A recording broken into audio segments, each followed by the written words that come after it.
Salut à toi, c'est Enzo de Fer pour les Dents de la Terre. Savais-tu que certaines plantes carnivores comme le genre Nepenthes étaient capables d'attirer, de capturer et de digérer des petits mammifères tels que des souris ou bien même encore des rats? Et oui, un botaniste est parti à la rencontre des Nepenthes dans leur état naturel afin de rencontrer la Nepenthes raja, sur laquelle il avait pu constater qu'au fond de l'urne il y avait un petit rat qui avait été consommé et digéré par la plante. Ce genre de phénomène n'est visible qu'à l'état naturel où vivent les Nepenthes, c'est-à-dire à Bornéo en Indonésie.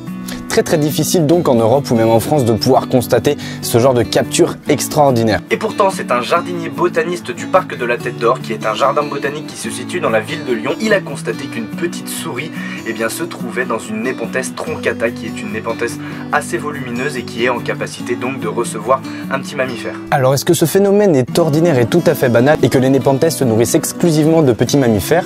Bien évidemment que non. D'ailleurs, c'est une équipe de botanistes britanniques qui se sont rendus sur le mont Victoria aux Philippines pour nous montrer une expérience assez insolite. Ce qu'il faut savoir, c'est qu'aux Philippines, il existe des petits mammifères bien différents de ceux qu'on peut trouver en Europe ou bien même en France. Celui-ci que vous voyez à l'image est un petit mammifère qui vient prélever les sucres présents sur la Nepenthes, sur le petit capuchon, la partie supérieure de la plante. Il utilise le nectar pour se nourrir, c'est-à-dire qu'il va prélever le nectar pour se nourrir et utilise la Nepenthes comme toilette. Il va y faire ses excréments et la plante va, elle, par la suite, digérer, consommer ses excréments pour avoir les besoins en nutriments dont la plante a besoin pour pouvoir grandir et pousser. Fin un petit peu tragique donc pour le petit mammifère qui est venu se noyer dans la Nepenthes Attenboroughi, qui a été nommé ainsi en hommage au botaniste voyageur naturaliste David Attenborough. Cette Nepenthes qui a consommé le petit mammifère peut atteindre jusqu'à 1,20 m.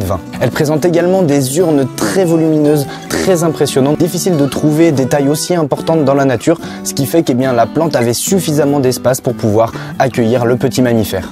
Mais ce que j'aime dans cette histoire, c'est que le végétal est lui en capacité de manger l'animal, alors que normalement dans toutes les chaînes alimentaires, c'est bien le végétal qui se fait manger en tout premier. Je pense donc maintenant que tu comprends mieux ma fascination pour ces végétaux, l'amour que j'ai pour ceux-ci depuis plus d'une dizaine d'années. Et si j'en suis avant tout tombé amoureux, c'est par leur forme, leur diversité, leur couleur, etc. Le fait que ce soit des végétaux insolites et extraordinaires. Et à travers cette chaîne YouTube, j'aimerais pouvoir te partager beaucoup de belles photos, de belles anecdotes, de belles histoires, tout en te donnant des conseils pour apprendre à les cultiver comme il faut.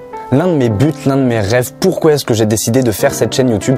C'est avant tout pour pouvoir valoriser ces végétaux. C'est pour faire découvrir les plantes carnivores à tous, que tu sois débutant, néophyte, intermédiaire ou que tu sois même un expert dans la culture de ces plantes-ci. J'aimerais également valoriser ces végétaux qui pour moi sont encore malheureusement méconnus.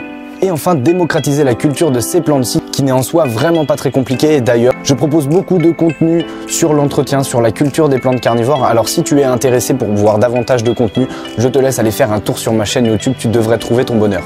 Si tu aimerais visionner davantage de contenu du genre, que tu as des propositions à me faire, tu peux utiliser la barre de commentaires pour pouvoir me donner des idées de vidéos. Tu peux donc t'abonner à la chaîne YouTube Les Dents de la Terre en cliquant donc sur le bouton s'abonner et en activant la petite cloche pour être informé de la sortie de mes prochaines vidéos. Si tu souhaites rejoindre l'aventure, continue à me suivre dans ma passion, dans mon projet entrepreneurial également. L'abonnement serait pour moi la solution la plus facile pour toi de continuer à me suivre. Tu peux également aller voir ce que je fais sur Facebook et Instagram. Je poste notamment beaucoup de très jolies photos de plantes carnivores. Moi je te dis à la prochaine pour une nouvelle vidéo. Ensemble cultivons l'insolite, c'était Les Dents de la Terre.